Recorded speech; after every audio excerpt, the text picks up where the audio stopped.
Hey, it's Mars, and by the way, I'm not wearing the same shirt for 3 days in a row. I'm recording 3 videos in the span of 1 day because I'm actually built different. Anyway, this is the science behind building trust and how you could take advantage of it to not be bad, but to do good and make friends. First of all, we're gonna talk about the psychology of trust, because trust is a mental thing.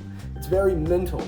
Every single time that you interact with someone, you're on like a trust meter, and they're trying to see if they can trust you or not. And if that makes you mad, then you're probably untrustworthy. But if that makes you happy, that's good, because that means that you'll be making a lot of friends once you start implementing these tips right here. What is the psychology behind trust? Well, thousands and thousands and thousands of years back in the caveman era, when we were hunting dinosaurs and woolly mammals and gathering nuts and berries off of trees, we couldn't trust anybody because everything was a threat at the time. And our brains evolved to notice differences and abnormalities to keep us safe. I don't know exactly what that part of the brain is called because my job is not to be a neuroscientist, but to make friends and show you how to do it too. So this part of the brain that has evolved to help us see danger is also the part of the brain that detects trust. And if not, it is, because it makes sense. You can fact check me as well because I'm not a scientist guy. Let's just go straight into the factors influencing trust. So trust can be broken down into 5 to 6 factors, and you could start building it using time. So you're gonna take these 1, 2, 3, 4, 5 factors. You're going to multiply them by time to get trust out of the equation. So first, we're gonna talk about reliability. Do you say and do the things that you say you're going to do? Say, for instance, a friend who says that they're always going to go out with you, but doesn't go out with you. Do you trust that friend less or more because of that? We're just going to go lightning round. We're also going to talk about authenticity. When you say and do the things that you say you're going to do, are you authentic? Or when you say and do anything, are you saying it without thinking? Are you just saying it based off who you are and what you want to do? The factor is you.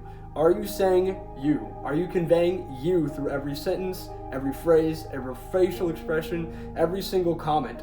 Are you saying a joke that you would laugh at because you think it's funny, or are you saying a joke that you think other people would laugh at because it's their humor? The difference is that people are going to respect you more for saying your humor than saying theirs. Competence. Are you an idiot? That's a joke. Competence doesn't really play as big of a role in social situations because you don't have to be like a neuroscientist in order to make friends. Because when you're intelligent, you start to notice the small things that other people don't notice and other people don't want to notice. Pointing them out makes others uncomfortable because it's things that they never thought about themselves. Or you can be intelligent and you can just go around and find a bunch of other intelligent people. W-strat, by the way. Empathy is so important in building trust. Out of all of these, I think empathy is the most important. If you're gonna take anything out of this video, be empathetic. And that's the one thing that I can say for almost all of the videos in Being Social. Just use empathy. Now, empathy is active listening and active care. You have to actively listen, actively care, and actively want to try to help the other person, or actively want to be a part of this person's story. The list goes on. As long as you're being empathetic, it doesn't have to be a sad situation. As long as you're being empathetic towards their cause, you're gonna build trust among people. Now, mutual respect is the last pillar, and almost one of the least identifiable pillars.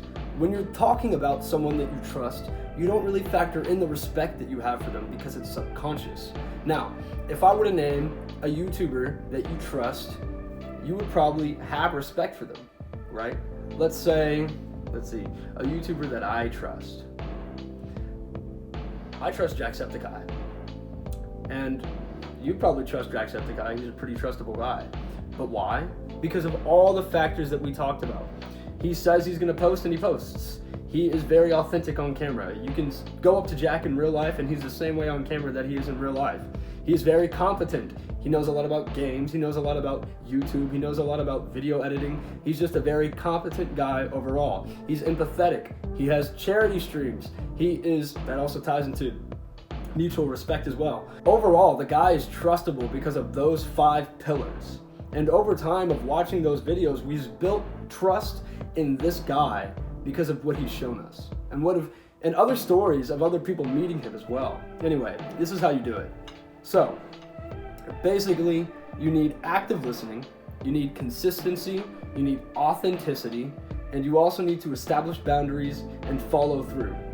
Basically, everything that I just said above, but actionable steps to do that.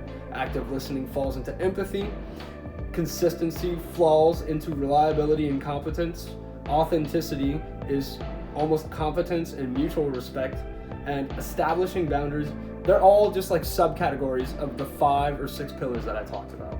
Also, overcoming barriers to trust. If people do not trust you, that is fine. People have had different situations in the past, and people have had different things that influence their mind. For instance, let's say you were robbed 2 years back, and now, say you go on a walk at around 12 p.m., which is a very, very bad decision, but still, and then you see somebody walking down the street in a hoodie towards you. What do you think? Are you going to trust that guy? Even if you haven't been robbed, you're a lot less likely to trust a guy at 12 p.m. walking around in a hoodie. All you have to do to overcome trust is, over time, like I said, use those 5 factors that influence trust around other people that they might know or around them. Say they don't have to trust you upright, you can still be like an acquaintance. Hang out at school, hang out in social places that you see them. Let's say they go to a coffee shop and you go to a coffee shop.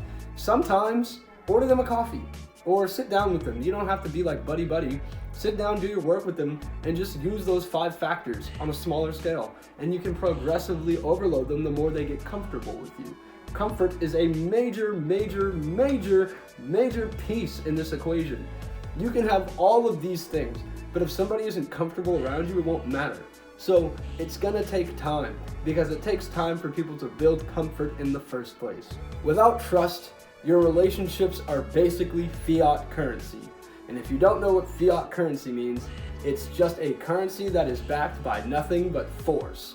Like the US dollar. It's currently fiat because it was taken off of the gold standard, and now the only thing that's really keeping the dollar afloat is because we all use the dollar. If we all stopped using the dollar, then it wouldn't be backed by anything, and it would lose all of its merit, and they would have to print more, etc., etc. I'm not going to try to get into finance or get this video taken down or anything.